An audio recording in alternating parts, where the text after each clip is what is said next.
there as to whether or not you're happy, a few things. One, happiness, which is incredibly transitory, is probably not the right thing to focus on. The right thing to focus on, in my humble opinion, is fulfillment. And fulfillment has a formula which is about working really hard to gain a set of skills that allow you to achieve a goal that is both honorable and exciting. So you have to be hyped up about it, and it needs to serve not only yourself, but other people.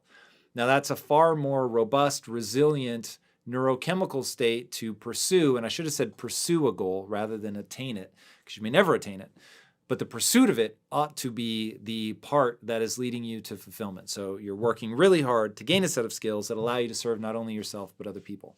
Okay, so if we know that that's what we want to pursue, then the question becomes, how do we know that we're fulfilled? How do we know that we're happy? How do we know that we're sad? How do we know that we're anything? And the answer to that question is really self-awareness. And I mean literally being aware of self. So understanding that emotions spring forth from the body. They are not a top-down phenomenon. The interpretation of the emotion is a top-down phenomenon. But as Lisa Feldman Barrett details in her book, How Emotions Are Made, it's really a fascinating conversation is probably the right way to think about it, between your body and your mind. And so your body is giving you these feelings, which are in part due to values that you hold, beliefs that you have, historical experience, your genetic composition. And then based on that context, you feel, literally feel, a certain way. And then your higher level cognition tries to paint a story on top of that emotion, explaining why you feel it.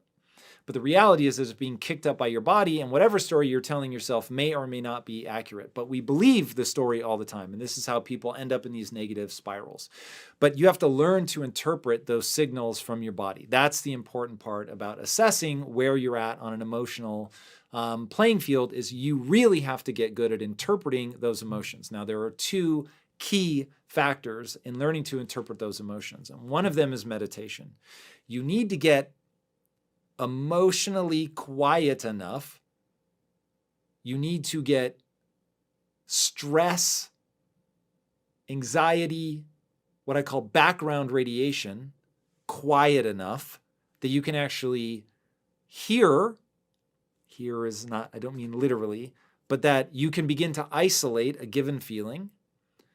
And then once you get that calm and creative state that comes from meditation, and you can accurately identify what the feeling is, then we can begin in the second part to explore why we have the feeling that we have.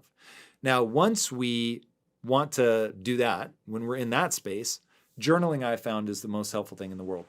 So sitting down, what you're aiming for, you're going to write a whole lot of words so that you can finally say in a single sentence, call it the length of a tweet.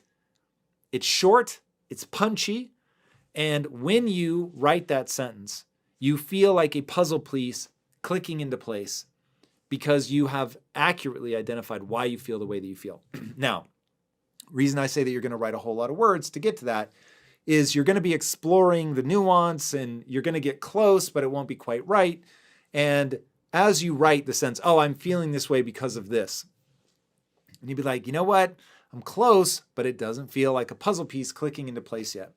And that just means that you haven't nailed some part of it. And so as I journal, I'll say, yeah, I'm getting close, but I don't think that's quite it. And could it be this? And I'll start asking myself questions. I'll start putting forth hypotheses. And I know I have it when it feels like that puzzle piece clicking into place. So make sure that you keep going until you get to that point. But you've got to learn to interpret and then articulate what that feeling is to the point where it feels right when you say it.